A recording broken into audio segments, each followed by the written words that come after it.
is hard to get the feeling that the coming Yomim Noraim represent to all of us.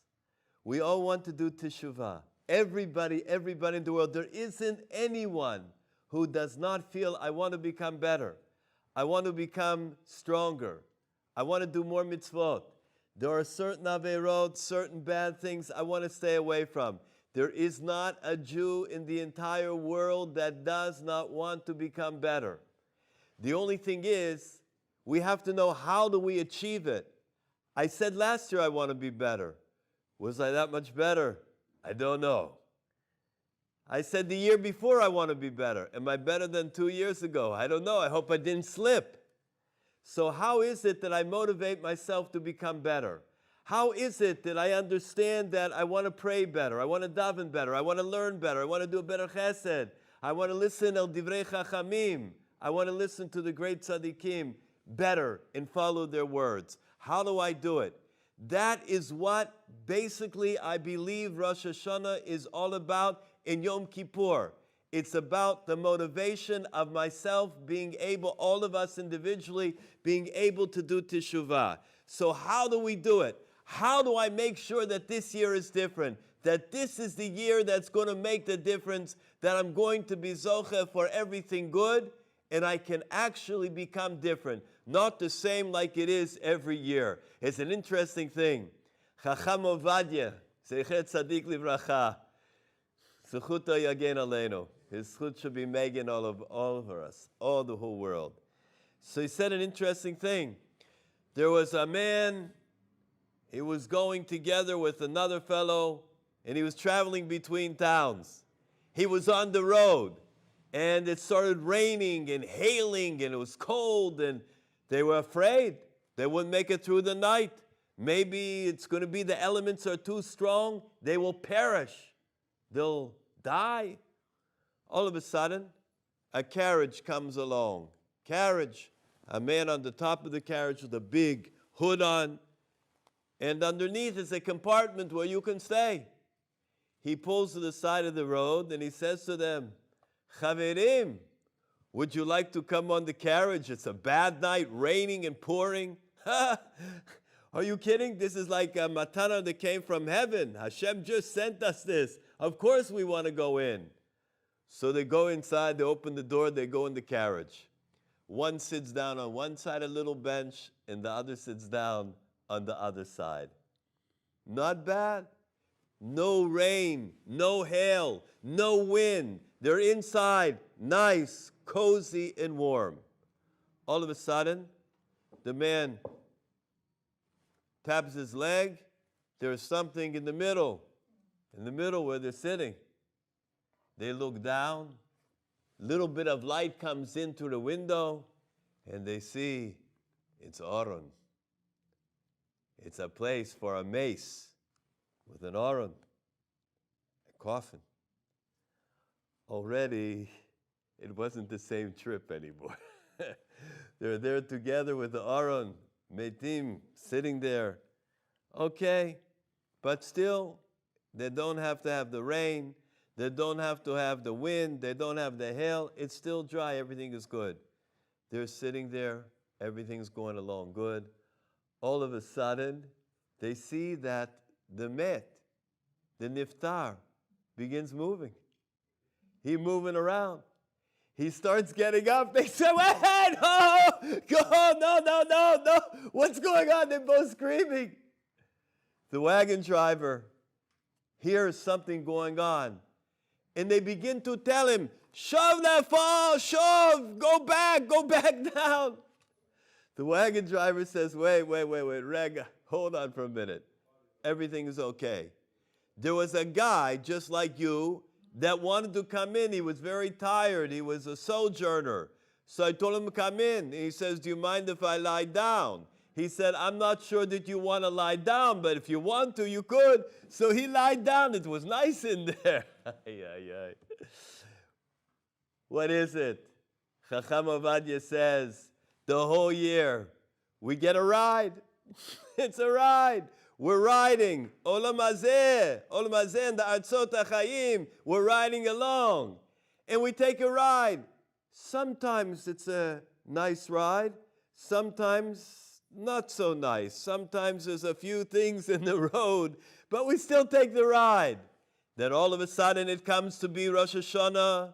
It comes to be the Yemei Slichot V'Rachamim. And all of a sudden, we all have Hitorut, we all have inspiration, and we begin to get excited, and we understand that it's the time we're going to say, just in a few days, all of the Nutanet Soke and all the things that we're going to read about the day of judgment, Mi Yichye, all the things that we're going to learn, Kivakaras Ro'ayedro Mavir Tzono Tachat Shifto, that we all going under the Shevet that Hashem counts us, and all the days and all the years ahead are counted. So a person gets excited. We get nervous.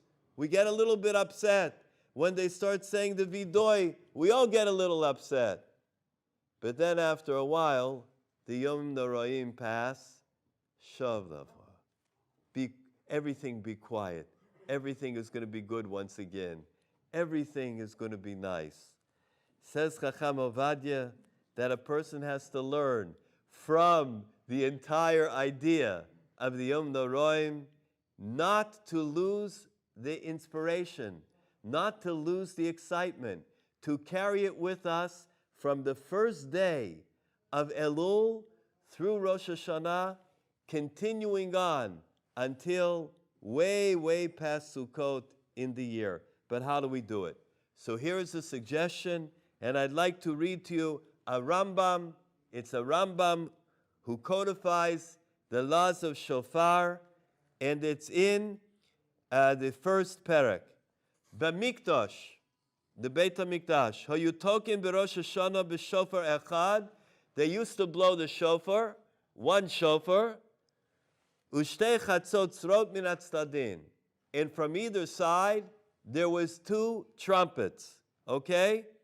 HaShofar ma'arich, the shofar would blow long, v'chatzot tzrot mikatzrot. But the chatzotzros, they would blow short.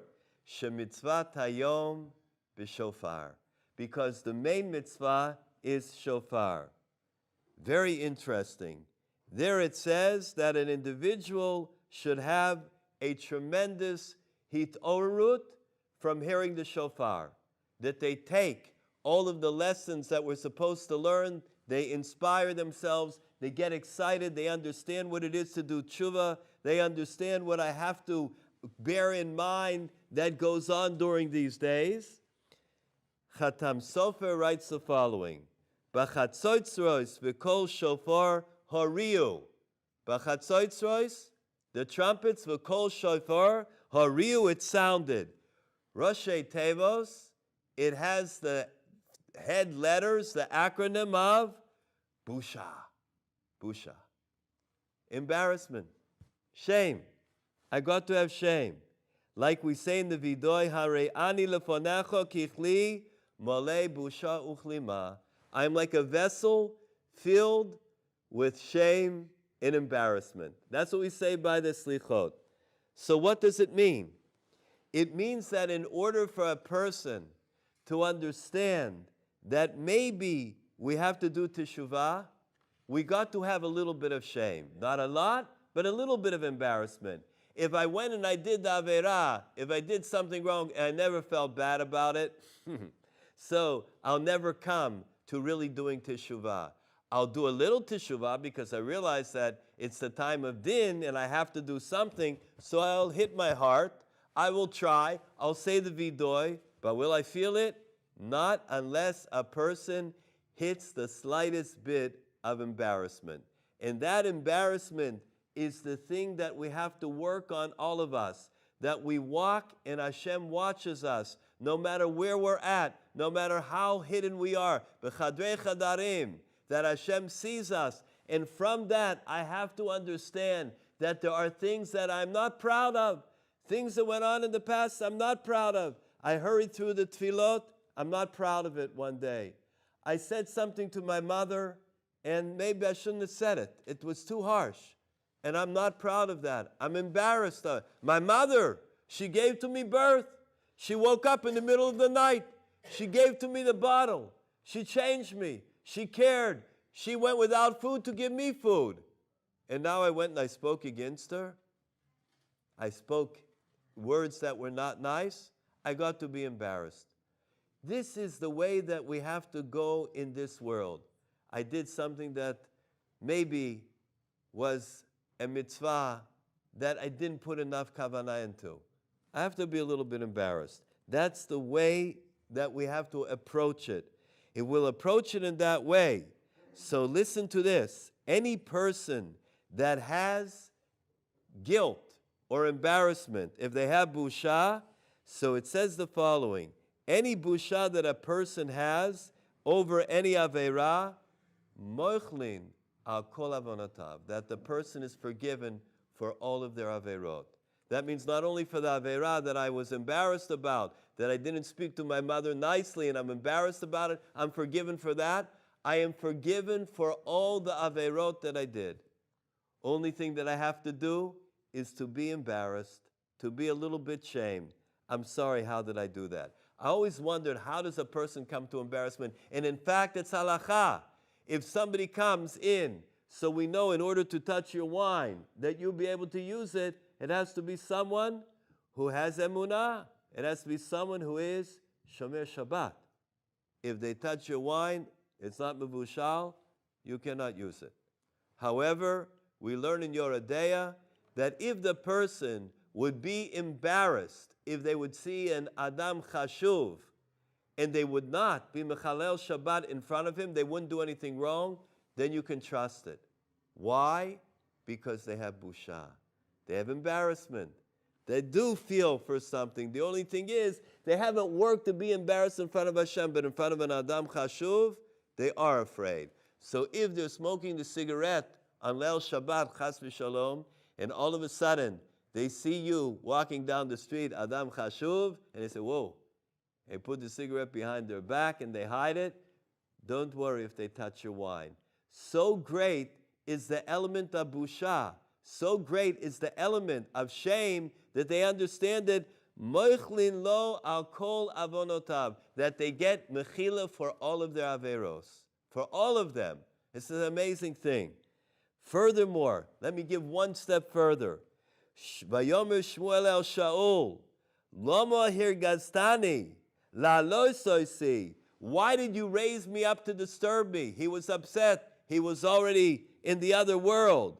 So Shmuel said to Shaul, why you raised me up? Why did you do that? Shaul said to him, tzali ma'od, please, I didn't raise you up from the dead for no reason. I had a good reason. Why? Because I have big tsar. Upilishtim nelchamim bi. The Plishtim are after me. The Philishtim are getting me nervous that they may overrun me. Velokim sarme alai.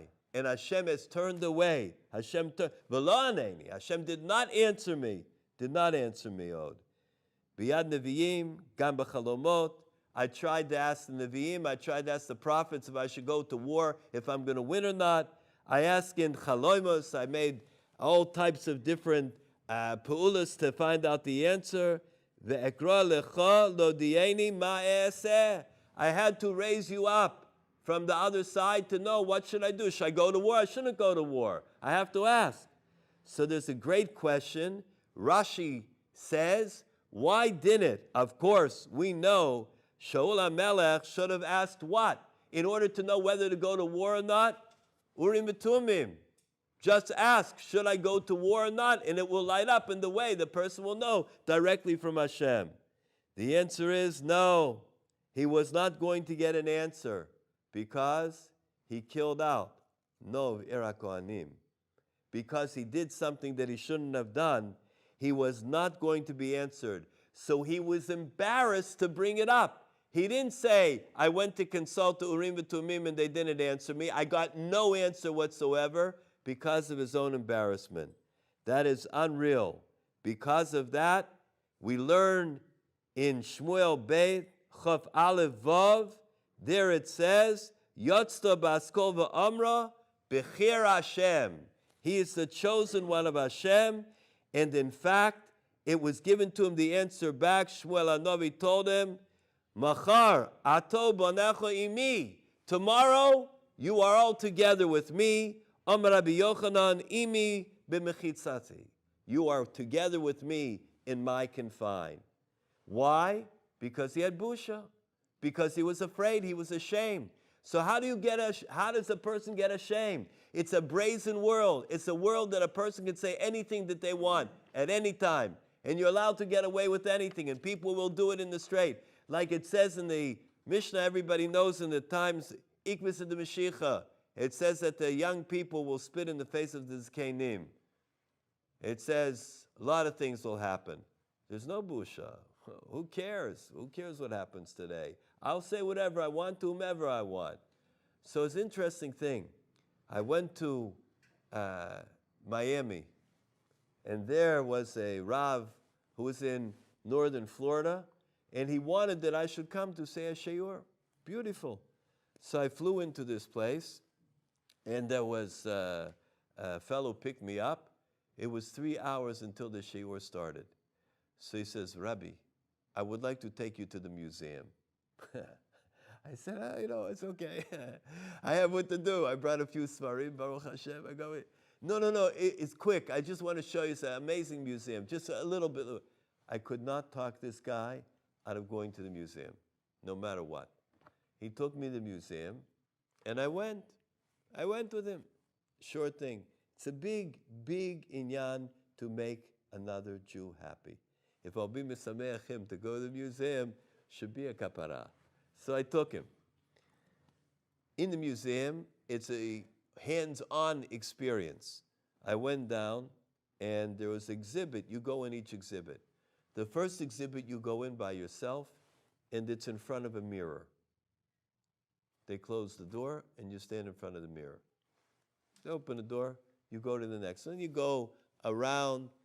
Then after about 20 minutes, you come to the end. And at the end, on the other side, I hear, when I'm coming to the end, people are screaming with laughter.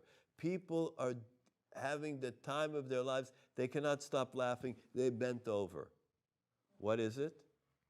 The last room that you go to is a two-way mirror. When you look in that first room, the people went into the mirror, they can see from the other side what the people are doing. Do you know what a person does in front of the mirror? Don't let your mind go. You can't imagine. People making faces, they're doing all kinds of funny things, right? And then the other person is watching. And everybody's laughing. And I'm standing there crying. Not that I did anything in front of the mirror, but I began to think to myself, Ayin roeh, ozen shomas, v'chol ma'asecha b'sefer nichtavin. The eye sees, the ear that hears, and all of our ma'asim are written down in the Sefer. I began to think to myself how clear it is from that a person never knows. Busha. That means that sometimes I have to understand that I need to take some shame and put it into my life. I need to think about it. I need to worry about what exactly am I doing and how is it going to be perceived? How embarrassed we are. We say one word. We said something to another individual and it didn't come out right. And then I say, I'm so embarrassed I won't say that word. Why? Because of busha. It is so embarrassing to us, I can't even take it. I'm too nervous about the whole thing. Interesting. Kol hamalvin pnei chavero b'rabim ki'ilu hargo. If a person embarrasses another individual in public, so we see how great is embarrassment.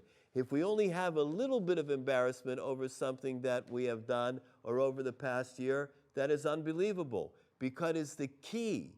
It is the mafteach to a person having complete mechila. What else can you do immediately to get such mechila? Very few things. Let me give you one more example. We know that at the time, the Aaron was nervous to approach the Mizbeach. Aaron HaKohen was embarrassed. He was nervous to go to the Mizbeach. So Moshe Rabbeinu said, Aaron, what's going on here? Lama tabush. Why are you embarrassed? Why are you afraid that you're the Kohen? You're supposed to go to the Mizbeach. Of course you should go.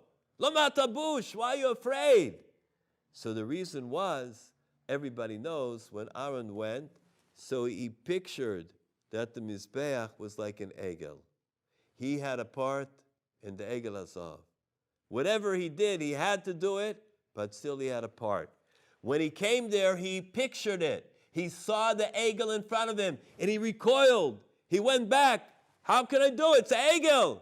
I'm reminded of my former averot. What did Moshe Rabbeinu tell him? Lekach nivcharta. Because of that, you were chosen. Why? So the Mefarshim tell us the reason is because he was embarrassed, because he saw the egel, because he remembered the old thing that he did and he was shamed over it. That is specifically why he was the one that was chosen to be the Shliach Tzibur for Bnei Yisrael. That's an unbelievable thing if a person will think about it. How an individual is able to see certain things and be able to approach it even if they're embarrassed. Now I will tell you something, an interesting thing. We should overcome that embarrassment to do mitzvot. Even if one time we were upset, even if one time we did something and we messed up in the middle. Don't be embarrassed. It's a mitzvah. You go right to it and you do it. A very interesting thing happened. Someone who's in Queens, a very big singing star. Very big singing star. I asked, and I'm going to tell you what the tzarech was. They came to me from Israel, a family of about 8 people, to the dining room. They came to my dining room. They had a special need that they wanted to tell me about. There is a girl, Lo Aleinu Ba'akol Beit Yisrael, who needs a kidney, and they brought her. They sat there, and I began to talk with them, none of them religious. And I began to tell them, we got to do something, some money had to be raised, had to be taken care of, and so forth. And I made a whole plan how to do it with all of them, with the family. And they said, thank you very much, and they were going to call me. I did not take anyone's number. They don't call me. I began to make plans, I began to do things. Nobody called me. I figured, she does need it, she doesn't need it. They came, they don't need it. I was crying there. I was crying. A young woman needs a kidney like that. A girl, not. I didn't understand it. 2 months later, I get a call. I would like to come to your house with my family. I didn't chapitz the same family. They came back, all of them, back in the dining room. And I said, but tell me, you were here. We were supposed to start right away. What happened? No. We came and we saw that you're a dati. And we knew you wouldn't help us. I wouldn't help you. I'll help anybody. I will help anybody. It does not matter to me who it is. And anyone will help anyone. There's not qualifications of who to help. However, we called the same person again, and he said, I told you to go to Goldwasser. You didn't go to Rabbi Goldwasser? Yes, we did, but he's not. So what does that have to do with it? Go back to him. And he pushed them, they should go back. I want to tell you what a Kiddush Hashem was. The girls from the Beit Yaakov took her back and forth for dialysis. The trip was 45 minutes. Because she was very tired afterwards, they got a huge car. They set up a pillow and a blanket like a bed with a sheet in the back. They constantly took her back and forth. They brought her food. They saw to her. They visited her. They did everything. Finally, there was a kidney that was available. We needed money. So I called somebody from Queens, a big star. He was not always from. Not always religious. And I said, I would like to make a concert, and I would like you to be the person that would sing. He told me, the Rav is calling. I'll do it immediately. We set up. I didn't realize the place that they had gotten was a nightclub. Okay, a nightclub, but wasn't a nightclub on that night, Rebbe. Don't worry. It wasn't. I set up it was a nightclub. But on that night, it was only for our use. So I go. He picked me up. He came in from Queens, picked me up. And this Kochav, the star, he goes and he asked me the address. I told him the address. We get out. He sees the building. Maaseh Shahaya. He sees the building. He puts his head against the wall. I cannot go in. I said, why? He told me, I used to play in this club and it wasn't right. I'm embarrassed to go inside to this club. I said, but you have to. He said, I cannot. When I see this club, I see everything that it represents. I told him what we just learned. When Aaron HaKohen came and he saw the Mizbeach and he saw the Egel and he said, I can't do it. I can't go any further. It's impossible. It reminds me of something. Moshe Rabbeinu said, Lekach nivchata. That's the reason why you were chosen to go in. I told him, you're chosen, you go in, you're mitaken, you will rectify all the tikkun for everything that was done in the past will be tonight. He went in, and I tell you the truth, if you ever saw somebody that had to force themselves, I'm standing by the door, he had to force himself to walk in the door. Eze chozer b'tshuva. He goes in. All I can tell you, that when he sang a certain song about emunah, everybody was moved to tears. Everybody. That night, enough money was raised. The young woman got her kidney. The whole family made a Sudat Todah. They wrote about it in Yediot Achronot. They called me Chatzi Malach. I told them I'm not Chatzi, I'm Shalem. But okay. They went back, the whole family, and every once in a while, I get a regards from them. That's busha. That is when a person is able to feel the embarrassment. Another interesting example. What happened? Vayishmu es kol Hashem Elokim misalech bagan.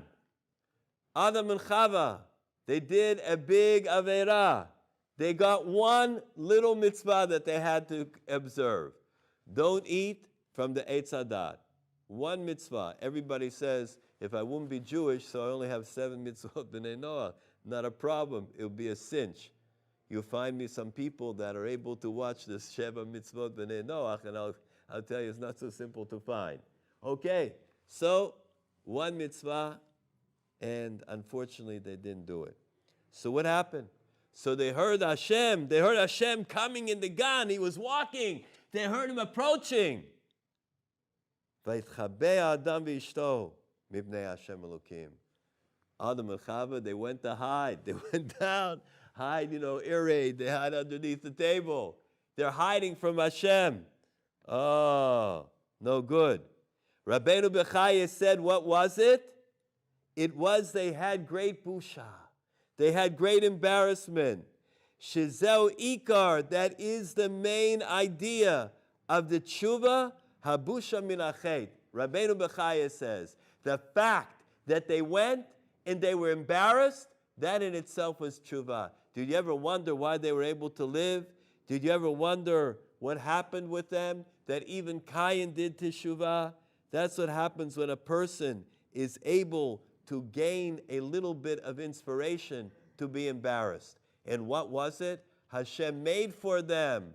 Remember, from the leaves, they were able to cover themselves because they realized that they were without clothing. So why was it from the tree? So the Mefarshim say because the tikkun came in rectifying the sin, in being mitaken the avera. The way to do it was by using the leaves from that tree, which would now mean that they would have the tikkun for what they did wrong. This is something that if a person realizes the depth of what busha is, if they realize the depth of all the things that Hashem wishes us to understand about our lives in this world, then it is on a much, much different level. I was a bocher in yeshiva in East Flatbush, and I remember there used to be a guy that would come in every day. I would say his name, but I'll say his name, Haimi, Zochor Latov. He used to come in, a shopping bag guy, whatever, a man from the streets, an older man. And there would be a kuppah, there would be a pushka on the wall from Rabbi Meir Balanes. He would come in the middle of the Seder. Everybody would be learning nicely, we're all learning. And he would come in with some coins. All of a sudden, he would start to shake, and he would start to tremble, and he would start yelling tefillot, and everybody would begin laughing every day because he was putting the money in. He disturbed the whole Seder, and everybody, it was like a matinee. Everybody was laughing in the afternoon because he was putting on this whole thing. He meant it. He meant it. One day, there was a Rav that came in from nearby. He came in to pray mincha, and afterwards he stayed to learn. He saw this Haimi come in and start with staka and shaking and yelling, and he saw the guys laughing. After Haimi left, he came up and he clapped. He said, you know, it's interesting. We're laughing at him right now. After 120 years, we'll go up to Shamayim in Gan Eden, and we'll stand between all the great tzaddikim and Noshim Tzidkaniyot, and who knows who will be laughing at who at that point. Our life in this world is to help to understand each of us. What does it mean? What does it mean that a person should be able to hold their head high? When somebody says, Oshamnu, Bogadnu, Gozalnu, and they mean it. I don't mean Gozalnu, he probably stole. I never stole anything. Dibarnu Dofi, I never said a word. Who said anything? Kizavnu, you think I'm a deceitful person? Latznu, I'm the serious person in the world. I never tell jokes. There are people, I guess, like it's a unified vidoy for everybody, so I have to be mitvadeh for other people. And myself, I'm only maybe one of the things there. The other things, none of it. Says Chaye Adam, Oshamnu. Not only I got to worry about the Oshamnu, but every Aveira that starts with an Aleph. Internet, no, not internet, whatever. Oshamnu, Bogadnu, Gozalnu. All the Aveirot that start with a Gimel, with a Dalet, with a Hey. I don't even want to think about it. But Boishnu, we are embarrassed. When I see that, I get embarrassed. When I see that, I shake because I'm ashamed. I know I did something. I'm not going to say I didn't do anything. I did do it. What am I going to say? I didn't do it. It's a big mitzvah to say that we did do it. You know Adam? They caught Adam, right? He did Aveirah. So Hashem said, Adam, you ate from the Eitz Hadat. You know what he said? Achalti, I ate. V'oichalod, I'm going to eat more. He says, I ate and I'm going to eat more. I did the Aveirah, I'm going to do it again. So you know what it's like? I don't know if they had this when you were in school. They used to have a truant officer. If you cut school, right? You ditch school and you're in the pizza shop or somewhere. So the officer came and said, young man, where are you from? Which school? He had to say, okay, come with me. You got into trouble, right? So what if the truant officer comes there? He sees him in a pizza shop and he says, okay, Yosef, tell me, what are you doing there? So he says, officer, I tell you the truth, I'm cutting school right now, and next Wednesday I'm going to cut school again. How could he do such a thing? It's an impossibility. But it says that Borei Olam loved what he said, that Hashem loved what he said. So how could it be? You know the reason? Because Adam knew himself. He confessed, and he said, I know that I might do it again. That is the yesod in teshuvah. I know that I did an Aveirah, I know that I did something wrong, and I'm afraid that I may repeat it. That is something that's beautiful. That is something when a person can admit that they did something wrong. We also say, Boshnu mikolam. We are embarrassed from every nation. So the great Manchester Rosh Hashiva of Segel, Zecher Tzadik Livracha, asked a question. What does it mean, Boshnu mikolam? We're worse than any nation? We're not worse. We're not, maybe the nations don't like us, but we're not worse. Am Yisrael. Mika Amcha Yisrael Goyachad Ba'aretz. Who is like Klal Yisrael? Where is there such chesed? Where is there such learning? Where is there such care about the world? Where are there such loyal citizens? Where are there people that worry about Hashem? Where are there people that worry about mankind and humankind and establishing truth and justice and everything? Where is there people like Klal Yisrael? Where is there people that are so downtrodden with all the current situations and politically and so forth and sanctions against Eretz Yisrael, Chas v'Shalom, where is there a nation like Klal Yisrael? There isn't any. None could compare. But we say Boshnu mikolam. So what the Manchester Rosh Hashiva said is that sometimes a person picks up things from the outside world. And from the outside world, we have to be embarrassed. Boshnu mikolam. I pick up a little bit over here, I pick up a little bit over there, and in the meantime, I get a little bit nervous because maybe it is worn off on me, the outside world. The beauty of Torah anytime, is that it gets to every place in the world, and it is able to offset Boshnu mikolam. Because people around the world, they could see all kinds of things on the internet, all kinds of things. Eitz hadas toiv v'ra. But what do they watch? They watch shiurim. They watch every kind of shiurim, on every possible inyan, on every yom tov, on every mitzvah, on every possible inyan and hashkafa. That's an unreal thing. So we don't have to say Boshnu mikolam, because they save us from that.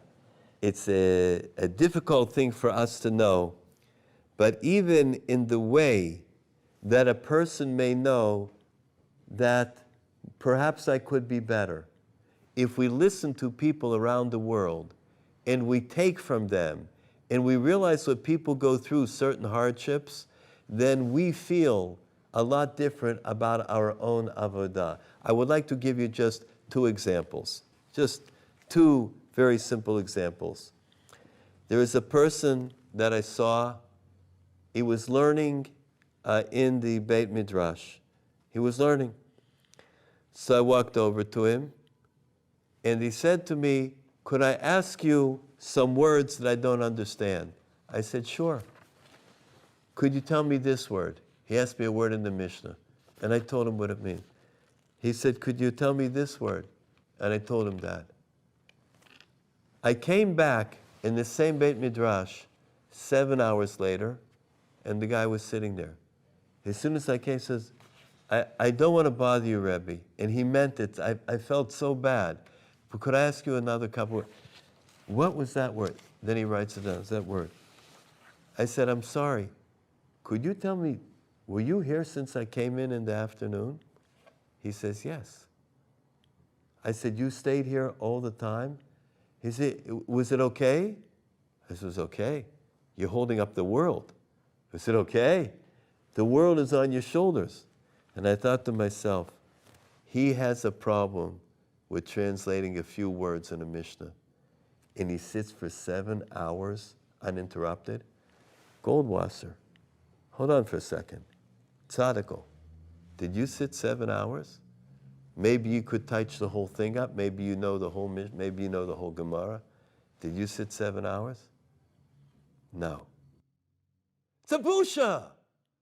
I understand it. I know what they're going through. That's an unbelievable thing. It's mechayev us. It obligates us. There's a woman that comes to me Shabbat morning, before davening, before tefillah. She said, I have a question for you. I want to know if I did something wrong, if I have to do teshuvah. I said, you don't have to tell me what you did. You say vidoy to Hashem, you don't have to tell me. No, I have to say it. She said, I know I'm not doing something right, and I'm embarrassed about it. This is an older woman. I said, okay. She said, before I come in to tefillah, I do the whole thing in Lashon HaKodesh. I pray the whole thing in Hebrew. When I come in to pray together with everybody, I do it in English because I don't understand the Hebrew. Am I doing an Aveirah? I say to myself, who can even imagine? This woman, she's actually davening twice. Sometimes, it comes on Kippur, and you start looking through the Machzor, how many pages left in it? And this lady is davening twice, 2 tefillot. That's the whole thing. Shachrit, Musaf, everything, twice. And she's asking me, it's an Aveirah. I took my siddur that morning. I promise you, I prayed like I never prayed before. I davened like I never. This is what she did. This is unreal. One more I must tell you, how you could become embarrassed. They invited me. There is an international organization for people that do not have the gift of hearing, to hear. They invited me to be the speaker. And I came. There were many people, not a lot of them, but many that were religious. Many others came from around the world for various questions, various chizuk that they needed, all types of things they came for. Everybody had their own reasons. And I was to give a shiur to everyone, together with an interpreter, and all the people were supposed to come. It's a few minutes before, 1,000 people walking around. A few minutes before my shiur, the head of the convention says, excuse me, Rabbi Goldwasser? I said, yes. She says, I'm sorry to tell you, this evening we have an advocate for the deaf community in Washington. This man advocates for the needs of the deaf. He is a very important speaker, and everyone will want to hear him. Unfortunately, Rabbi, we had no choice, but we had to schedule him the same time as you. So please forgive us. It's very important, I know, because you're a big rabbi. You'll understand, right? You'll understand, and you'll be okay. I said, fine. They gave to me a little room. They gave the advocate a huge room in a convention hall. Huge. It's a hotel. Magnificent. I'm there, and the interpreter's standing there. They give me a nice podium, and there were 5 people in the room. Okay, it's not the comments, it's the eiches, it's quality, not quantity. I said, figure, good, excellent. We have already a mezuman, we could say Birkat HaMazon, not a problem. Minyan we don't got, but we got that. All of a sudden, a few more people came. Then a few more people came. Then a group came. Then another group. They changed my room so people didn't know where I was. The good head of the convention didn't bother to tell him where the shiur was. Then they began to find out. There were so many people that crowded into the room. I cannot tell you what a Kiddush Hashem is. The head of the convention came back in, Vayovoy. I got nervous when I saw him. He said, Rabbi, I was afraid what he was going to tell me next. He said, there's a little difficulty with the room. It doesn't look like it's big enough, so we want to switch it to a different room. Went to a different room, filled up from front to the back. Filled. People came to learn Torah. Not me. They came to learn Torah. People from all over the world, from France and from Italy, from everywhere. They came in just to learn. From Israel, all over. I gave the shiur, and I'm ready to say it's beautiful. Giant men and women. It's unreal. However, as I began, there were 2 women that were sitting in the front. And the 2 women are playing some kind of a game, like this. I don't mind if somebody reads you have a sefer or a book. I don't mind if people knit in the middle of the shir. I don't mind whatever people, doesn't matter. But this kind of a thing I can't take. It was too much. So, you don't need to have a PhD in psychology. When you try to ignore something, you zero in right on them, right? I tried to ignore it. And es chata'ai ani masker hayom. I couldn't ignore it. And I got then I tried to turn a little bit like this way, not to look at them. And they're going like this, back and forth, back and forth. Finally, I said, Borei Olam, I got a challenge here. Please, it's a nisayon. I prayed this morning, Loli de nisayon, and Hashem, you gave me nisayon. Help me, bimit gaber. Help me that I should be strong. So, Hashem helped me. I gave the shiur. It was the most incredible thing. And the interpreter kept saying, please, Rabbi, slow down. You're talking too fast. Please, a little. And the people, it was unreal. They're asking at several times, they were able to ask questions. At the end, everybody was able to come up. Whoever wanted to ask a question, a she'elah, a itzah, they were able to walk up. And a lot of people ask unbelievable questions. What do they do for shofar on Rosh Hashanah? How do they yotzei the mitzvah? Another person asked me, I think they came from France, and they don't have possibilities for shidduchim. What would I suggest that they should do to facilitate shidduchim for them? Another person asked me a question that in their local community, there's a very good school for the children that are hearing impaired, lo aleinu. However, the problem is that there's no Judaism for them. Is it worthwhile to move to the United States or a different country where there is a school and uproot the children from their school and have to learn a new language, all kind of things? And the people waiting in line. At the end of the line, I see the two women. The one like this. I see the two women. So I figured, Eis lasot laHashem. I'm going to have what to say to these people. You got to say it the right time. Hocheach tochiach esa misecho. You got to know when to give musar. I see them coming up. Everybody else is gone. And then I see that the older woman has her hand on the arm of the younger girl. And she's walking, and the older woman is looking straight ahead with her eyes closed. Busha. They come and stand in front of me. The younger girl said,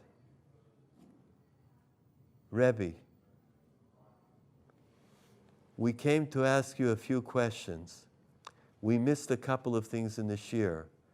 You see, my mother is not only deaf, but she is also blind. And the way that I have of talking to her is by signing on her hand. We weren't able to get everything, and we have a few questions that we would like to ask you. He said, Pusha. These people, their level in Avodas Hashem. And I, at that moment, looking at these giants, Anakim, I felt like I was on the ground. I felt like, how could I even stand there to talk to such people? To talk to such people that are standing Berumo Shalom, how high they are in the world. And I answered their questions, and we went back and forth, and I cannot tell you, they asked me I should give to them a bracha.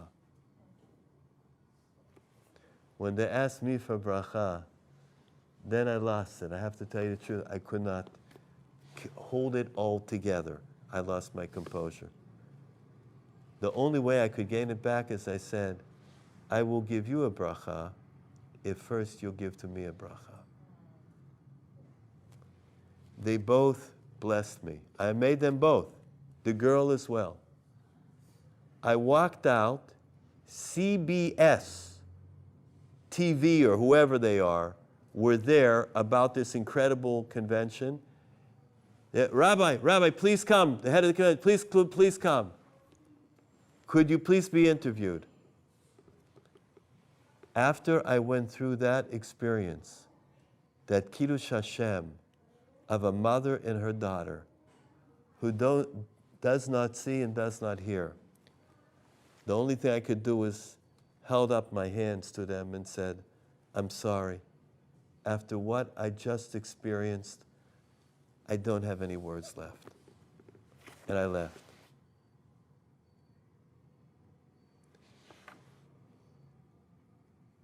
We in Klal Yisrael, we have such a zechut.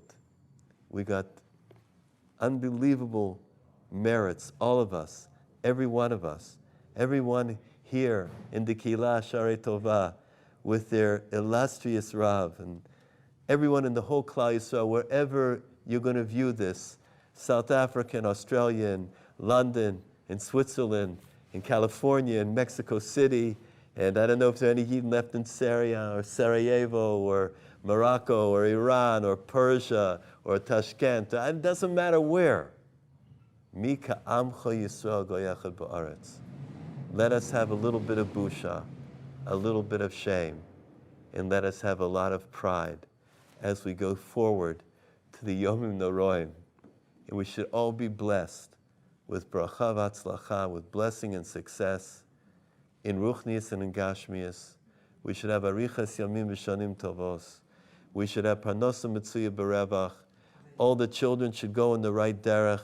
Shalom bayis, shiduchim b'surot tovot. Everybody in Klal Yisrael should have everything that they want. Shalom in Eretz Yisrael.